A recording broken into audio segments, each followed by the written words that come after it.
And as the oud came into Europe through the Moorish invasion of Iberia, as I said, modern-day Spain and Portugal, the Arabic word al-aud became the Spanish word laud, Portuguese alaude, French lute, German lauter, and eventually English lute.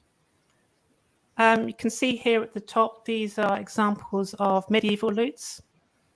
The medieval lute was originally quite similar to the medieval oud, but over the centuries it began to change and diverge from it.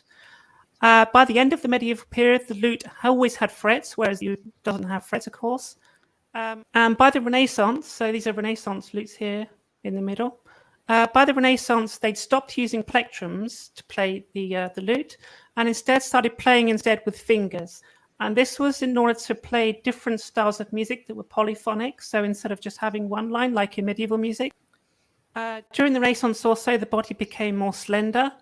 And as centuries went on, more and more pairs of strings or courses were added. So there's 4 or 5 pairs of strings or courses during the medieval period, between 6 and 10 during the Renaissance. And then for baroque lutes, which you can see here at the bottom, just a huge amount of strings. Sometimes it's so the story of the European lute, which you can see here, is a massive topic in itself, which really deserves its own video. But suffice to say here that lutes tend to be broadly categorized, as I said, into 3 here, 3 types: medieval lutes, Renaissance lutes, and baroque lutes. After about 1800, the lute fell out of use in Europe, and its role was taken by the guitar or keyboard instruments such as the harpsichord and later the piano.